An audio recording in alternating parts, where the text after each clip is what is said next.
In today's video, we are seeing out the year 2020 with a reflection of some of the best buys that I have bought from the year that are both luxury and non-luxury. Honestly, before I start the video, I think we can all agree 2020 has been quite an unexpected year. But I also think when I reflect on what a difficult year it's been for me personally, professionally, socially, all that stuff, I do think a lot of the trials and tribulations that I have experienced, I think there was a lot of lessons learned and things that I did and challenged myself with that may not have happened, or may not at least have happened as quickly as the circumstances in 2020 forced. So in that sense, I do think overall I came out on top. Would I have gotten to the place where I am today? Would I have invested so much in self-development, improvement, into, channeling all of my energy into pursuing my hobbies, really making the time for the people that I care about most in life, friends and family, and, realizing also the people that aren't worth the trouble or weren't there for me? I think it has been a year of reflection, and I do think from that perspective, it has made me personally come out stronger. So I hope that you guys have similar positive takeaways. I know everybody is eager and raring to go for 2021 and do everything that we've basically written off in 2020. But I did want to just put in a quick reflection because it's been a bad year, but it's not all that bad. And I guess in a nice segue into this video, clearly luxury-wise, I haven't had such a bad year. In fact, although I think I've bought a little bit less than previous years, and I will try and do that whole everything that I bought that was luxury in 2020, because I have been doing it for the last, I think, 3 years now, which is a bit crazy that I've been on YouTube doing that for that long. So I will try and do that video. It will take a long time, I'm sure, because I'll have to go through and audit all of my purchases that I've made. But I do think, looking at all of the things that I've picked out for today's video, I've definitely done a lot of growth and maturing, because I feel like all of my picks are so much more practical than probably what it would have been if it wasn't, a year of COVID. So I've got 6 luxury items because I wanted to reserve the rest for, just non-luxury, just to mix things up a little bit, because there have been significant purchases or things that have helped me through the year in that regard. But even among the 6, I've got one bag only. I've got a pair of shoes, I've got a pair of jeans, a jumper, and 2 jackets. And those are very much reflective of the year and also the British weather, I might add, as well. So we'll talk luxury, of course, first. And I did allude to a bag, and it's the only bag in the video because it's the only bag that I bought, at least for myself anyway, because I bought my mum a bag for Christmas. If you haven't seen that video, check that one out. But it's the following bag. It is the Saint Laurent Lulu bag in the size medium, and it's in this kind of white. It is meant to be white on the listing, I think, when I bought it. I bought it on Farfetch just out of interest. But I think it's very much like a light grey or like an off-white. I did think long and hard about adding a Saint Laurent YSL, whatever you want to call it, bag to the family, and this was a fantastic purchase, which is surprising to me because it's obviously my first YSL purchase. It's also my first white bag, which I think scares a lot of people. It certainly did scare me. I am very pleased to report, and I will probably do a dedicated video around this and wear and tear and things, but as you can see, it's very pristine, it's immaculate. There is, some people might notice it, they certainly did in other videos, some creasing. That is actually normal for the bag and the style. I don't see how it's, detracting from the bag itself, because I feel like it gives it character, but also it is very much part and parcel of the actual leather on the bag. And inevitably over time when you open it, I think it may crease more, but overall I think it just adds to kind of like rustic feel of the bag. At least that's just me justifying it anyway. But I do think it's incredibly durable. It fits so much stuff in there. In fact, what do I have in here? I've stuffed it currently, but you can see I've still left remnants of battery packs and plasters and USB cables and things. It fits a ton. You can wear it multiple ways. It was a relatively inexpensive bag in terms of designer brands. I think it was like 1,300. I even managed to get various discounts, me. And I've just kind of found that during COVID, we're not really going that many places. So I kind of just stuck with this bag and I didn't really decant into other bags. Now I kind of am now trying to you know, diversify my usage of bags. But certainly this has been like, I want to say like 80% of the whole year, pretty much since I got it, which was earlier in this year, I think like spring, summertime. I've certainly been using this because I just can't be bothered to decant into other bags. But also I didn't find that I needed to, because this was a very big size, fits everything in, it goes with everything because it's a neutral basically, isn't it? I'll stop talking about this one because I do want to move through the rest of the items, but this is definitely a highlight of 2020. Next, we're going to do shoes, just because there's one pair of shoes. And these shoes I actually got in autumn of this year, and that is my pair of Karl Lagerfeld boots. And these are biker boots with this cool gold chain, and it's in this kind of like croc alligator, it's like mock croc though, leather. And I love these because, I mean, first of all, they're very, very practical, aren't they? In the UK's muddy weather, unpredictable weather, and also it being very cold, I think these are incredibly useful to have. I certainly ruined a pair of Chelsea boots, so I wanted a replacement, and this certainly, I mean, this is, I think, like a rubber or at least reinforced heel. So it gives me the height, but it also gives me the sturdiness. And you can even see on the sole, I won't show it too much because I have worn it a few times, but you know, it has a lot of grip, whereas my other shoes didn't. And I also think they just look really, really cool. And it's something a little bit different actually for my style. I feel like if you've been watching me for a while, I do like kind of neutral and kind of plain stuff. I don't really go into like bold prints or bold hardwares, and so for a pair of shoes to have like these chunky chains on them, it was very unlike what I would actually buy. I'm very glad that I did because I've worn these so much. They're perfect for just walking all day essentially, because the heel is so small, but there's a little bit of platform that you can see there. And they were also really, really inexpensive. They were, I think from memory, like under £200, maybe like 150 or something. I did have a video about it, so I think I did show the receipt or read that out. But these are a very, very practical pair of shoes. All right, let's move on to clothing. And like I mentioned earlier, there is a jumper. And this jumper is basically my ode to the Zoom call jumper. And it is an OffWhite, very, very basic. You know me, I love a plain kind of basic shirt, but with a bit of a party on the back anyway. So this is just an OffWhite logo on the front, as you can see, very plain. And then the party on the back is this cool OffWhite graphic with some sort of incoherent, you know, spiel on the back about, you know, the brand and where they're based, and just, you know, that iconic arrow logo. I have a lot of jumpers that I've bought this year of various brands, luxury and non-luxury, but I must say this OffWhite one has been a firm favourite of for my Zoom calls, that I want to look presentable, but I really don't want to make that much of an effort. It's very, very thick.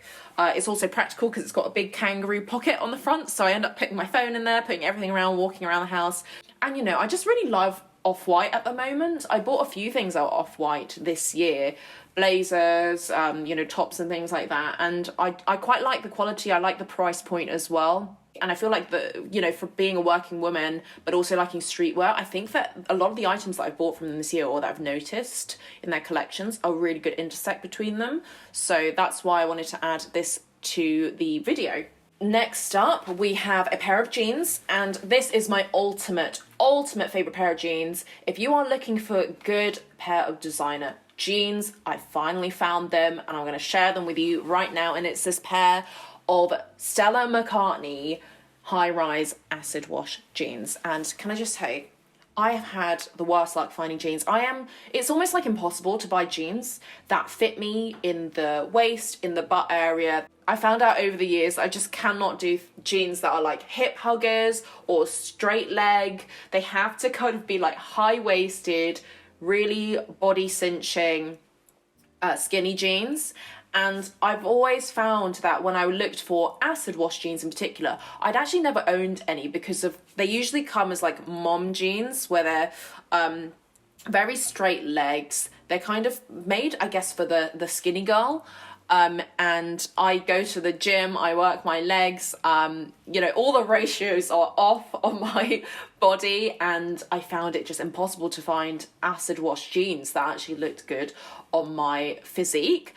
And I finally stumbled across this pair on Louisa V Aroma, and you know Louisa V Aroma, I chat about them a lot. It's not spons at all, but if you want to, like, hey, I'm here. But they have loads of promotions going on throughout the year. In fact, I think at the time of filming, they've got 40% off some of their items, their non-starred items usually. I go on there quite a lot to window shop, obviously. What else are we going to do in this time? But I came across this pair of jeans. I think it was actually on In The Fro first. I saw a video of her talking about them.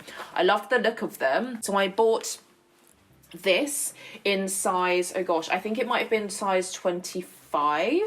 These are, I mean, designers, they just make up some sizes, don't they, most of the time. I find like my waist is like a 26 in something else, 27 in another, and then 25 in this.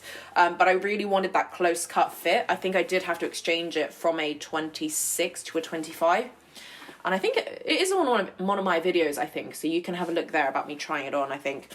But it's beautiful. I love the detail. It's kind of like a diamond, kind of like arrow detail at the top here. It's high-waisted, fits like a dream, makes my bum look great, which I find, because I do gym stuff, it's very, like, jeans are usually very, very tight around the butt area and the thighs as well. And they flatten your butt like a pancake if they're not made with enough kind of room in that area.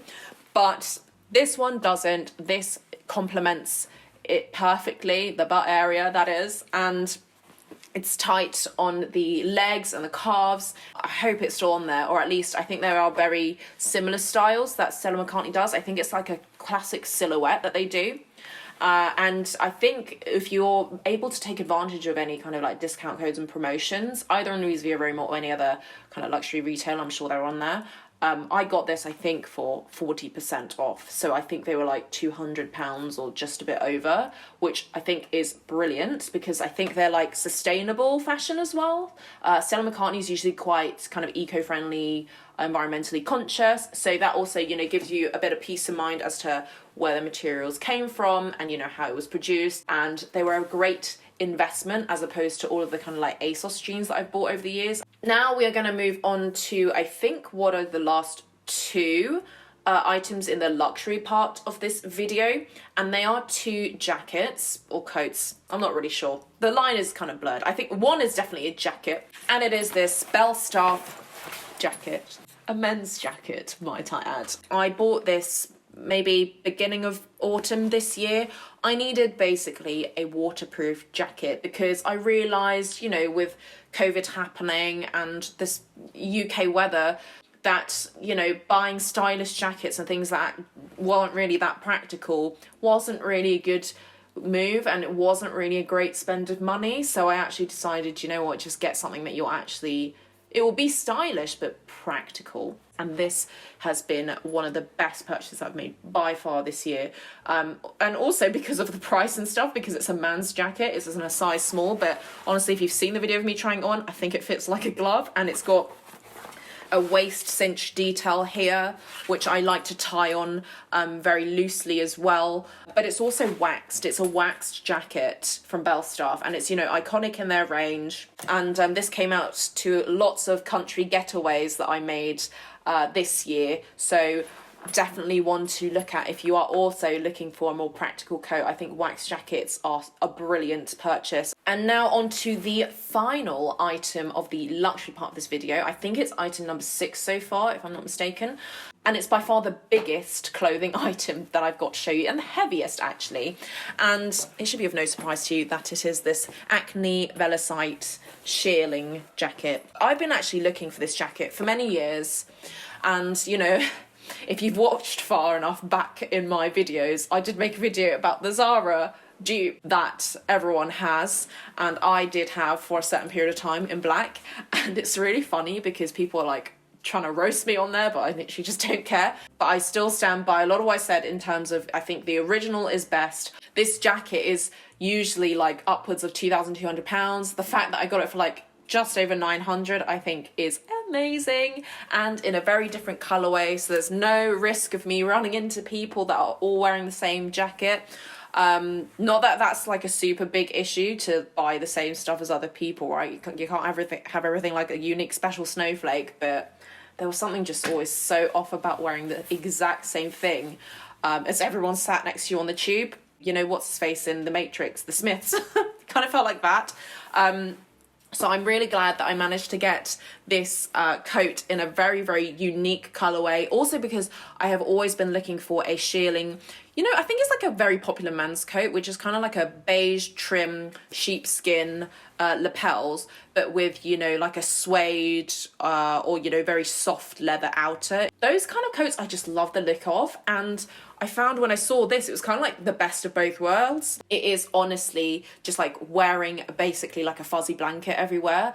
It's heavy for a reason because the quality is so good. I could put this on over a vest and I'd still feel incredibly warm. The lining inside is all sheep's fur. It is very, very thick, so you feel a little bit like the Michelin Man, sometimes I'm not gonna lie, because it's so bulky. But I do think it was incredibly worth the money, worth the investment. And you know, if you are interested or have been umming and ahhing about this, I would certainly say for 2021 you should definitely consider getting it, because I feel like, especially if you live in a very cold country, it's gonna be something that's worn like all the time.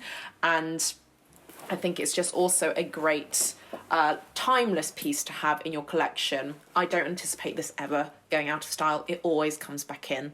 And so that is everything luxury in this video. Then in terms of more practical things, so I think I have 4 or 5, like there's a bonus item there.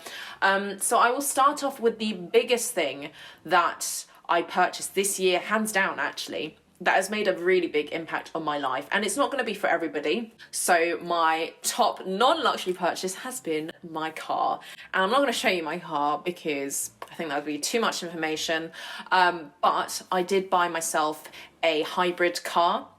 And I'm very, very happy with my baby. I bought her just in summer, actually, in July, I think. I found that it's been just so liberating just to be able to get into a car and drive anywhere and see anybody. And that's definitely helped in terms of my, I guess, social life, or even just getting day-to-day essentials. And I also found that, you know, being able to drive in itself is a very big privilege. It's a very big and useful skill to have in life that not everybody has, surprisingly enough, because, you know, in London, we're all very connected with our public transport system. It's really good here. But I did find, you know, I hadn't been driving for many years. And as soon as I picked it up again, I realized how much I loved driving.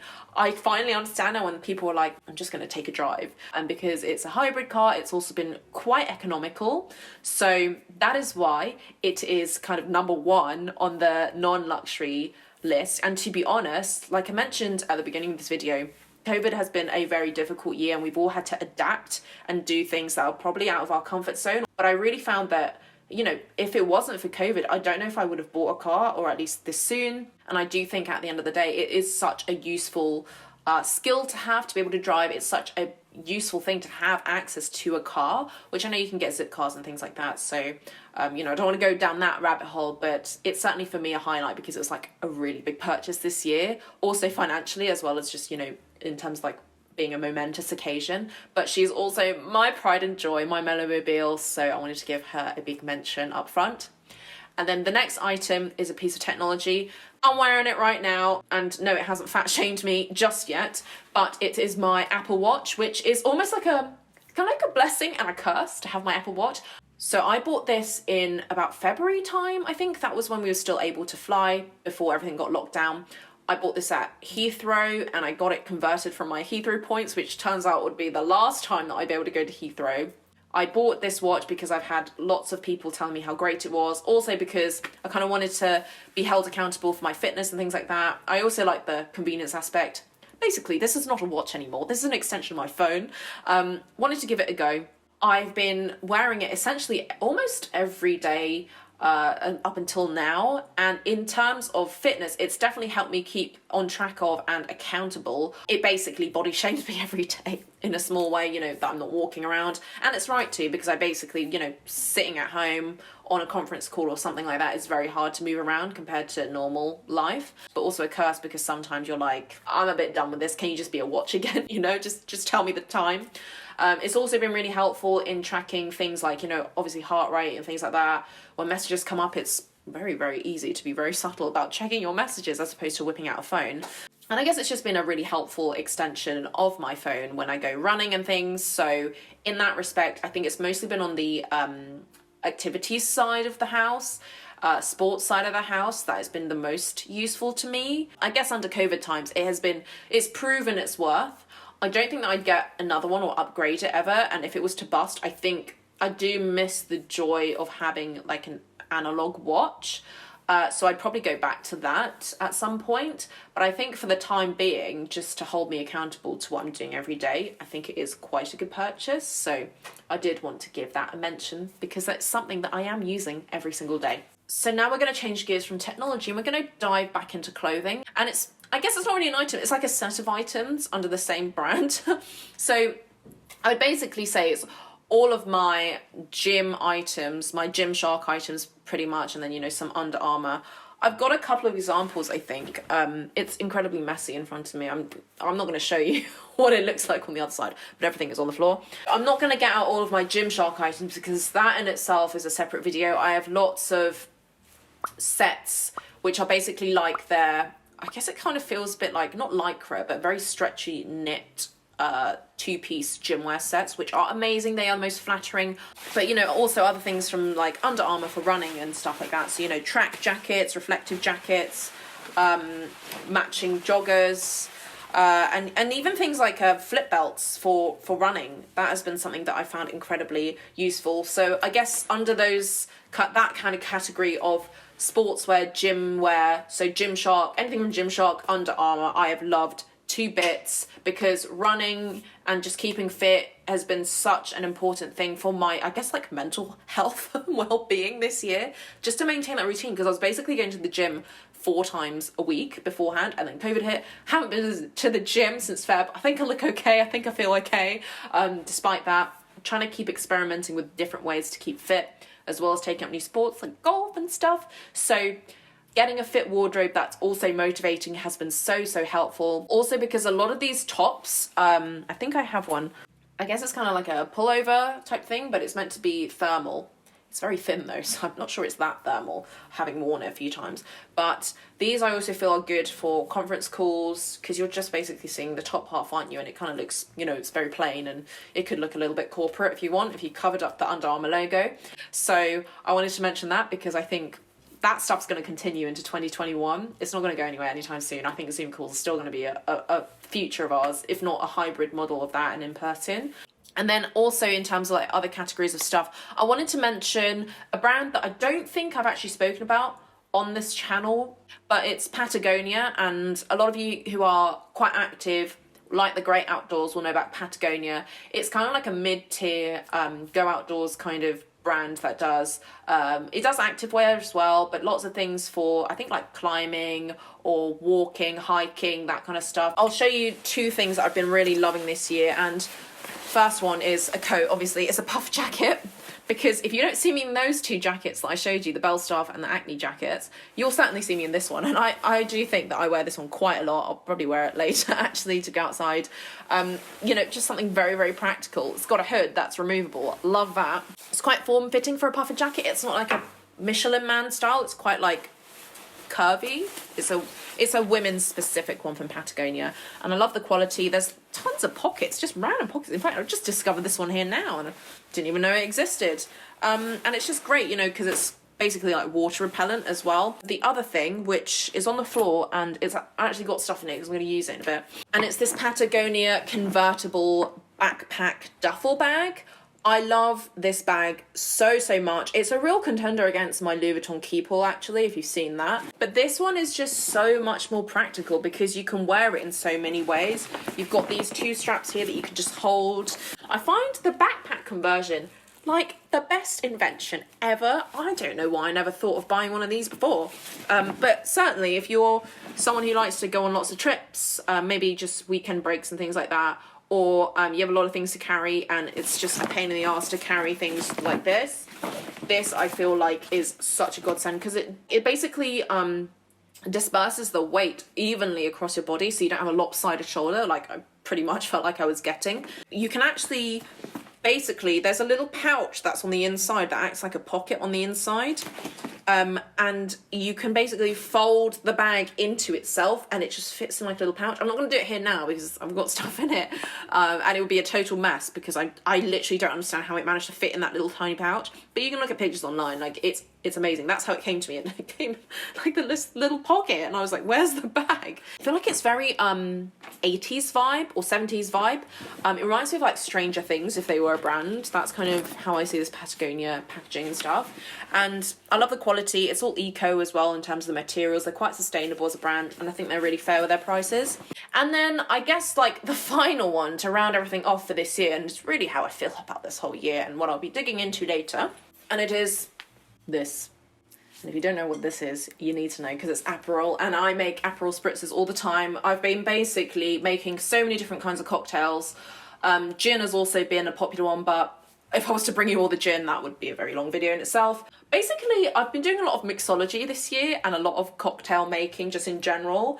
I've always loved to do it anyway, but this year I've got to be very creative with my drinks, and now I kind of buy them in bulk because I basically make Aperol spritzes, or I think it's like Aperol Sunrise or Sunset, where you basically put white wine and orange juice as well with it. Try it, it's amazing, and it just feels like I'm in Italy when I'm at home. So with that being said, that is everything that I wanted to cover. Hope you enjoyed it. Hope you also had a good year overall. Thanks for watching, and if you've been watching a long time, thanks for sticking by, and hopefully 2021 is going to be a fruitful and positive year.